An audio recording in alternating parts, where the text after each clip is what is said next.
Good morning student. कल अपन ने प्रार्थना पत्र पढ़ा था।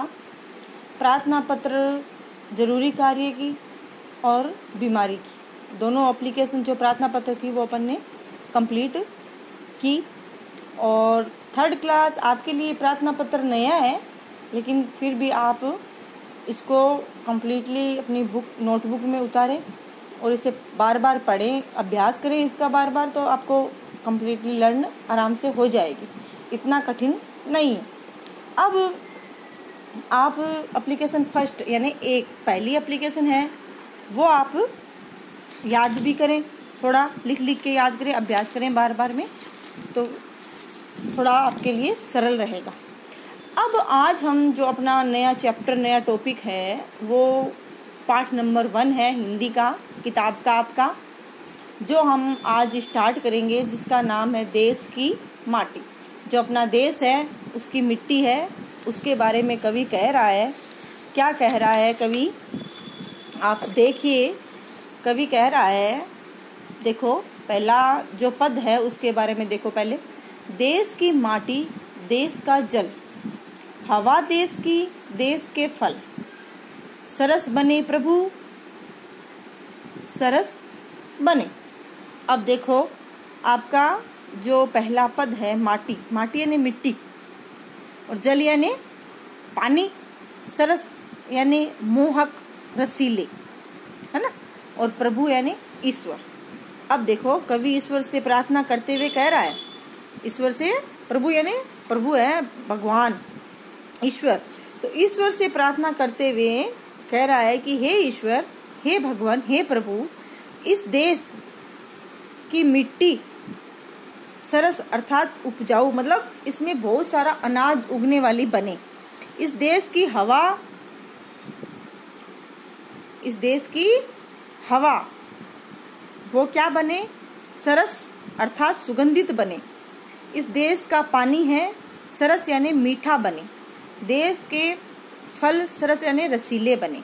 अब देखो कवि कह रहा है, हे प्रभु, इस देश की मिट्टी है वो उपजाऊ बने, इस देश का जो जल है वो मीठा बने, और इस देश की जो हवा है वो सुगंधित बने, और इस देश के जो फल हैं वो रसीले बने, है ना। देश की माटी उपजाऊ बने, देश का जल मीठा बने, देश की हवा सुगंधित बने, देश के फल रसीले बने, सरस यानी रसीले, है ना, बने, हे प्रभु, है।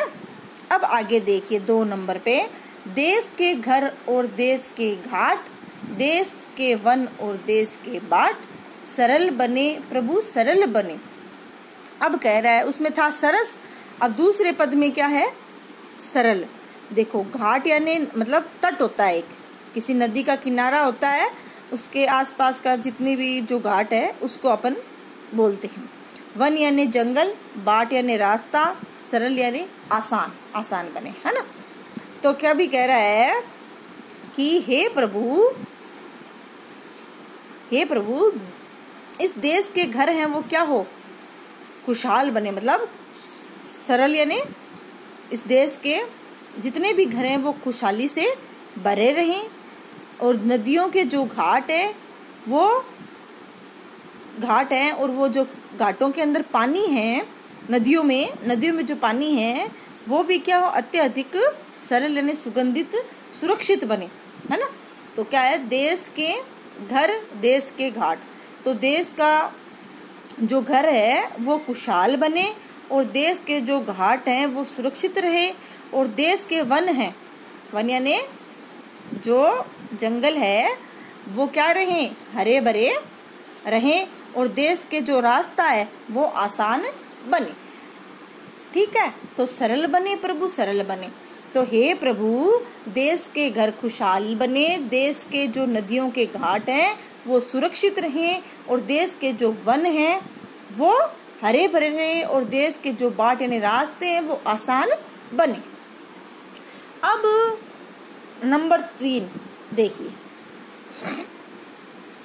देश के तन और देश के मन। देश के घर के भाई बहन विमल बने प्रभु विमल बने। अब देखो आप, विमल का अर्थ होता है निर्मल, साफ, स्वच्छ, है ना।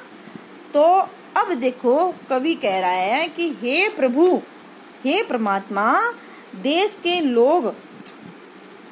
लोग हैं, उनका जो मन है वो साफ स्वच्छ, उनकी सोच है मन की, वो क्या हो, देश के तन और देश के मन की, जो हे प्रभु देश के जो लोग हैं उनका शरीर और मन निर्मल साफ रहे, कि उनका शरीर और मन साफ रहे, उनकी सोच अच्छी रहे, और लोगों के हृदय में, जो लोग देश के घर के भाई बहन और लोगों के हृदय में एक दूसरे के प्रति प्यार हो, सब आपस में भाई बहनों की तरह स्वच्छ निर्मल हृदय के साथ रहे। कहने का मतलब है विमल यानी साफ, और दो बार आए ना, विमल बने यानी कि साफ और स्वच्छ।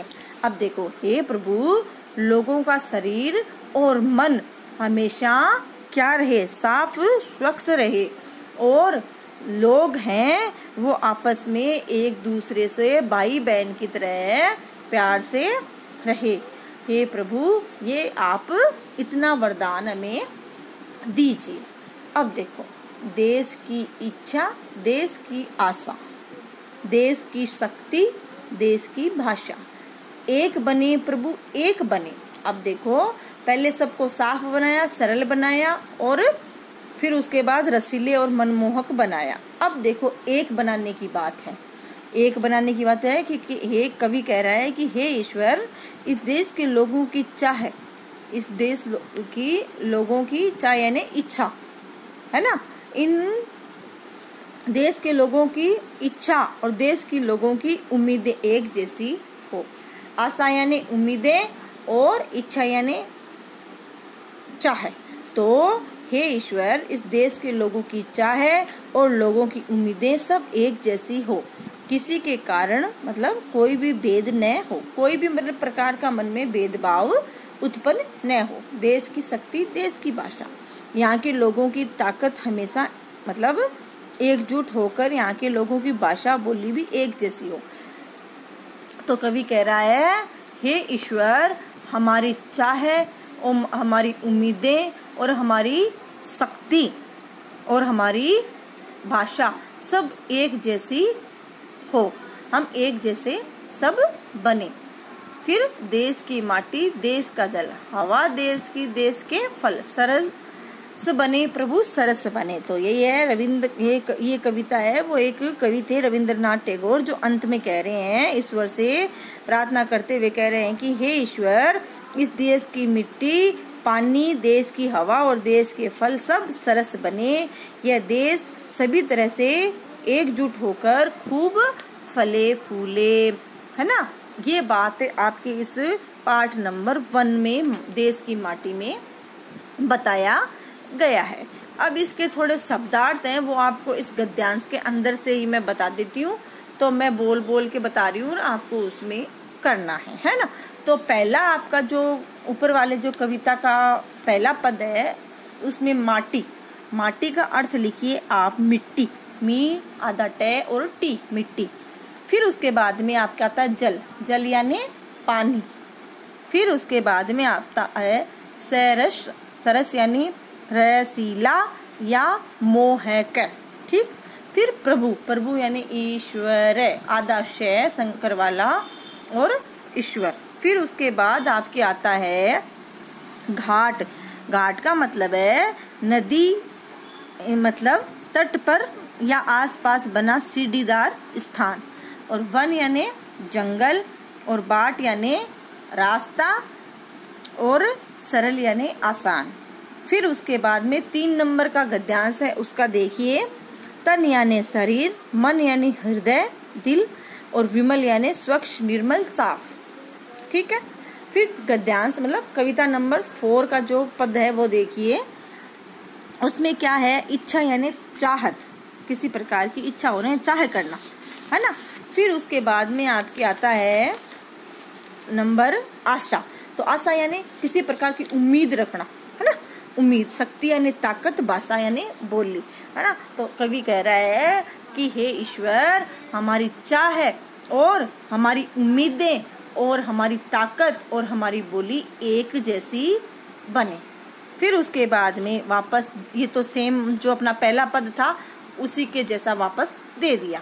तो इतने आपको शब्दार्थ करने हैं, माटी का, जल का और सरस का, फिर उसके बाद में गाठ का, है ना, फिर बाट का, फिर सरल का, फिर तन का, फिर प्रभु विमल का, फिर इच्छा का, आशा का, शक्ति का, है ना। ऐसे करके आपको ये शब्दार्थ है जो अपनी नोटबुक में करना है और इसको बाद में दोबारा पढ़ना है, अभ्यास करना है, जिससे आपको अच्छे से समझ में आ जाए। आज के लिए इतना ही। अगले जो अपनी क्लास होगी उसमें हम इस पार्ट के क्वेश्चन आंसर करेंगे। थैंक यू बच्चों।